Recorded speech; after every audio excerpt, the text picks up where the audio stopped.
sa ngalan ng lahat ng mga kapwa ko, artistang nasa entablado ngayon, pati na rin yung mga artistang nasa baba at nasa iba't ibang lugar na nakikisama sa amin, binabati po namin kayong lahat. Mabuhay kayo, mga kapwa namin Pilipinong nanakawan ng gobyerno. Mabuhay kayo. Yan ang pagbati natin sa isa't isa. At para sa lahat naman ng mga politiko at bahagi na ng gobyerno na nagnakaw sa atin, nagnanakaw sa atin, mga nakatingin habang may nagnanakaw sa atin, mga kasama ng mga nagnanakaw sa atin, mga alam na may nagnanakaw pero hindi nagsasalita, mga kasama ng mga nagnanakaw, mga nagtatago ng magnanakaw, isa lang ang gusto namin sabihin sa inyong lahat. Patawad kay Father pero putang ina ninyo! Puta-putahan ang mga putang ina nyo! Katatapos lang ng misa, pero Panginoon, patawarin nyo kami, pero totoo yan. Ito ang wika ng lahat ng mga Pilipinong ninakawan, putang ina nyo! Putang ina nyo! Putang ina nyo! Putang ina nyo! Putang ina nyo!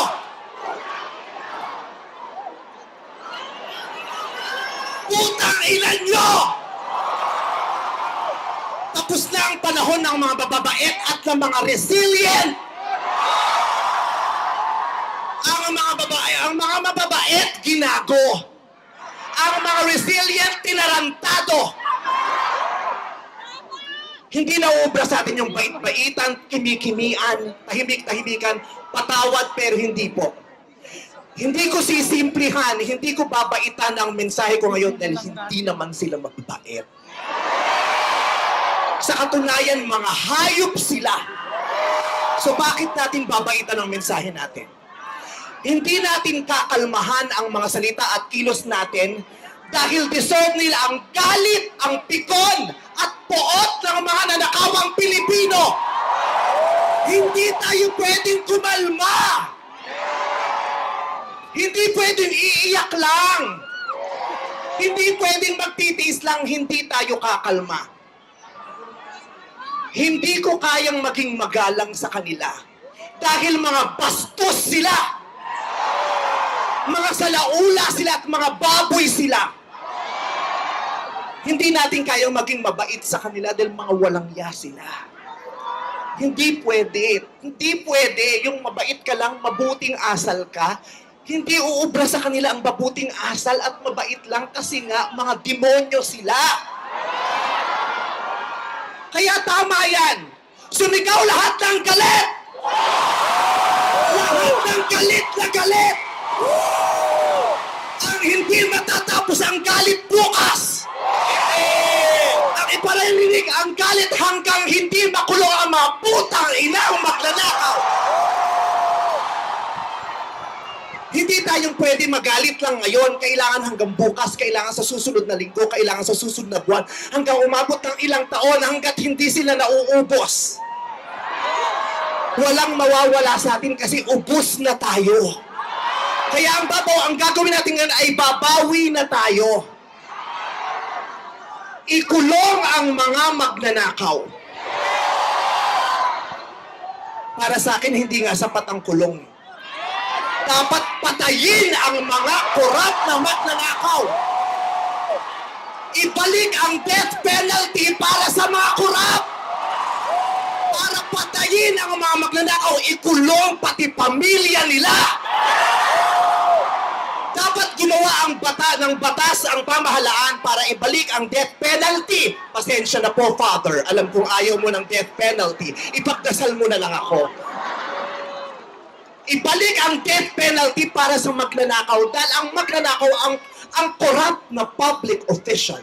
Hindi ko natatawag na public official. Ang corrupt na politiko ay higit pa sa mamamatay tao. Ang corrupt na politician ay higit pa sa magnanakaw. Ang corrupt na politician, ang corruption ay higit pa sa terorismo. Ang mga terorista namimili lamang ng lugar at panahon kung kailan aatake. Pero ang mga magnanakaw sa Pilipinas, walang pinipiling araw. Araw-araw nila tayong ninanakawan. At ang inaatake ng mga terorista, yung mga iba ang pananampalataya, iba ang paniniwala, ibang lahi. Pero ang mangkurap, kapwa Pilipinong alahi ang ninakawan. Kaya hindi tayo pwedeng sumuko lang ng ganito. Kaya hinahamon ka namin, Pangulong Bongbong Marcos, kung gusto mong magkaroon ng magandang legasiya, ang pangalan mo, ipakulong mo lahat ng magnanakaw. Nakatingin kami sa iyo, Pangulong Bongbong Marcos. At inaasahan ka namin, hindi dahil sa idol ka namin, kundi dahil sinaswelduhan ka namin at inaasahan namin na tutuparin mo ang inuutos naming mga employer mo. Kami ang nagpapasahod sa inyo, tapos na ang panahon na natatakot tayo sa gobyerno.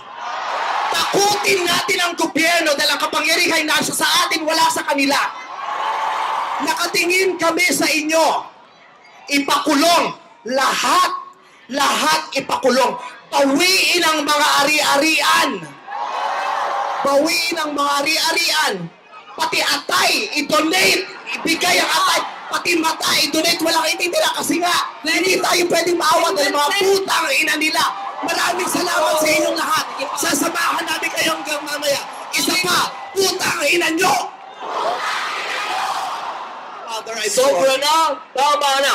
Sobra na, tama na. Sobra na, tama na.